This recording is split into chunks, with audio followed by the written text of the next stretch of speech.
देश की सेवा करना हर नागरिक का सपना और कर्तव्य होता है। कई युवा भारतीय सेना में शामिल होने के सपने संजोते हैं। ऐसे में टूर ऑफ ड्यूटी के तहत यह अवसर भारत के युवाओं को देने की प्रक्रिया चल रही है। भारतीय सेना, नेवी और एयरफोर्स में अब जवानों की भर्तियां टूर ऑफ ड्यूटी के तहत की जाएंगी। इसमें यह प्रावधान किया गया है कि टूर ऑफ ड्यूटी के तहत युवाओं को 4 साल के लिए सेना में भर्ती किया जाएगा।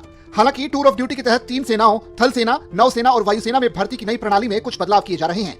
टूर ऑफ ड्यूटी के तहत भर्ती किए गए जवानों में से सभी जवान 4 साल बाद सेवा से मुक्त किए जाएंगे और फिर उनमें से 25% को पूरी ड्यूटी करने के लिए वापस बुलाया जाएगा। मीडिया रिपोर्ट्स में चल रही खबरों के मुताबिक टूर ऑफ ड्यूटी के फाइनल ड्राफ्ट पर काफी चर्चा हुई है और कुछ नए सुझाव भी दिए गए हैं और उन्हें स्वीकार किए जाने की संभावना है, क्योंकि नई भर्ती योजना की घोषणा अब किसी भी दिन होने की उम्मीद है। पहले टूर ऑफ ड्यूटी के तहत देश के नागरिकों को 3 साल के लिए भारतीय सेना में शामिल होने की बात कही जा रही थी। अब 4 साल की संविदा सेवा के बाद इन सैनिकों को सेवा मुक्त किए जाने के करीब 30 दिनों की अवधि के साथ उनमें से 25% को वापस बुला लिया जाएगा और शामिल होने की एक नई तारीख के साथ सैनिकों के रूप में फिर से भर्ती किया जाएगा। सैनिकों को उनके पिछले 4 सालों की संविदा सेवा को वेतन और पेंशन के निर्धारण के लिए उनकी पूर्ण सेवा में नहीं गिना जाएगा। इस तरह से एक बड़ी राशि की बचत होने की उम्मीद है।